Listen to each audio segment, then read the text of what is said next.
సంవత్సరం పొడిగించాడంటే చూపడానికే. నిరాశపడొద్దు, కృంగిపోవద్దు, అధైర్యపడొద్దు, విస్మయం పొందొద్దు, ప్రతికూలతలకు జడియొద్దు. దేవుని బలమైన కార్యాలు ముందున్నాయి. ధైర్యం తెచ్చుకో, దిద్దుబాటు చేసుకోవాల్సినవి దిద్దుకో, సరిచూసుకోవాల్సినవి సరిచూసుకో, సరి చేసుకోవాల్సినవి సరి చేసుకో. నువ్వు సరిచేయబడాల్సినవన్నీ సరిచేయబడిన తర్వాతే దేవుని కార్యాలు నీ జీవితంలో మొదలవుతాయని మాత్రం గుర్తుపెట్టుకో. దేవునికి నేను ఏ విధంగా ఉపయోగపడగలను, దేవునికి నేను ఏ విధంగా ఆధారపడగలను అని అట్లాగా నువ్వు ఎప్పుడైతే ఆలోచనలు చేయటం మొదలు పెడతావో, దేవుడు నీకెలా ఆధారం కాగలడో, నిన్నెలా ఆదరించగలడో ఆయన చూస్తాడు. అదంతే. నీ మనసు ఎప్పుడైతే ఆయన వైపు తిరిగి ఆయన గురించి ఆలోచించుద్దో, ఆటోమేటిక్గా ఆయన మనస్సు నీ వైపు ఆకర్షింపబడిద్ది.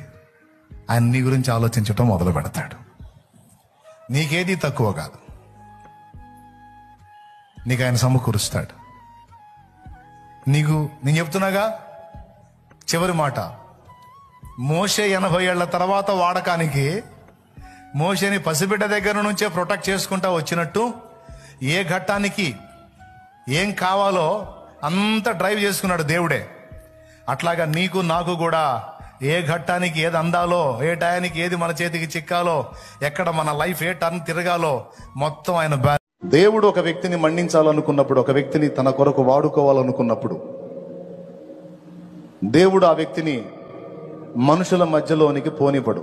ఇదే గుర్తు పెట్టుకో. పోబుద్ధి కాదు. జ్వరం వచ్చినోడికి కొన్ని లక్షణాలు ఉంటాయి, అన్నం తినబుద్ధి కాదు. అవునా? అట్లాగా దేవుని పరిశుద్ధాత్మ చేత సంధించబడుతున్న వానికి కొన్ని లక్షణాలు బయటపడతాయి. అవి నీకున్నాయో లేవో చూసుకో, లేకపోతే మాత్రం నువ్వు తేడాగా ఉన్నావు. అవి ఉన్నాయంటే మాత్రం భవిష్యత్తులో నీ వలన ఒక ప్రబలమైనటువంటి కార్యమే జరిగింది. ఆ లక్షణం నీకు ఉందంటే మాత్రం నువ్వు డేంజరే, సైతానికి డేంజరే. ఏమిటి ఆ లక్షణం అంటే, తరచు దేవుడు నిన్ను తన పాదాల దగ్గరికి ఆకర్షిస్తా ఉంటాడు. నీ ఇష్టం వచ్చినట్టు బానీడు, నీవు ఎల్లప్పుడూ ఆయన పాదాల దగ్గరికి ఆకర్షించబడతా ఉంటావు. ఇంక నీకేది ఇష్టం కాదు. పోనీ పలకరించకపోతే ఇంకా నాకేం దిక్కు లేదా అయింది, ప్రేమించకపోతే ఇంకా నాకేం గతి లేదా అయింది, నా దగ్గర ఉంటే తిని నన్ను ప్రేమించే ఈ పనికి మాలిన రకాలు నాకెందుక. నేను పాపినై ఉండగానే నా కోసం చచ్చిపోయేంత ప్రేమించిన నా బంగారు తండ్రి ఉన్నాడు. నాకు నా కోసం చచ్చిపోయేంత ప్రేమించినోడు నాకుంటే, నా చావు కోరే ఈ దరిద్రుల కోసం నేను ఎందుకు చావాలి? నేను చావను. పక్కన సైతాన్ గారు చేరి సావు అంటాడు. నువ్వు చావురా సైతాన్, నువ్వు చావు, నేను చావను. నేనెందుకు చావాలరా?